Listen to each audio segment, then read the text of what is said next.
Doctor Lavanya, ENT consultant surgeon at doctor Harika ENT care hospitals Gachibowli. ఇవాళ మనం మన ఛానల్లో వచ్చిన వీడియోస్ చూసి పేషెంట్స్ అడిగిన డౌట్స్ మనం అడ్రస్ చేద్దాం. మేడం, నాకు 2 వీక్స్ నుండి జలుబు దగ్గు తగ్గడం లేదు. రైట్ సైడ్ ఇయర్ సరిగా వినిపించడం లేదు. దీనికి సొల్యూషన్ చెప్పండి.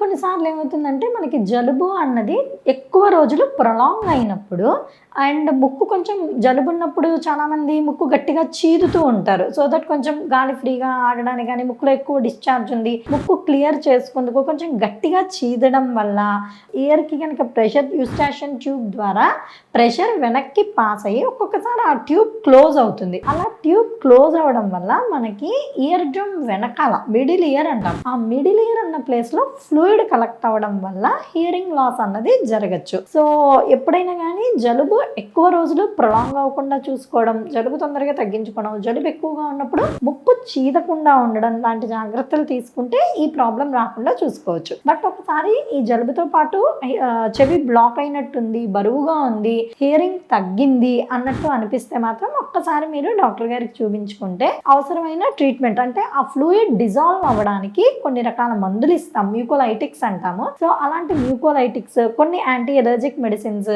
అవి వాడుకొని డీకంజెస్టెన్స్ అంటాం, అంటే యూస్టాషన్ ట్యూబ్ ఇప్పుడు ఏదైతే క్లోజ్ అయిందో అది ఓపెన్ అప్ అవ్వడానికి కొన్ని రకాల నాజల్ డ్రాప్స్ అండ్ టాబ్లెట్స్ అవి వాడుకుంటే మనకి ఇది మెడికల్గానే తగ్గచ్చు.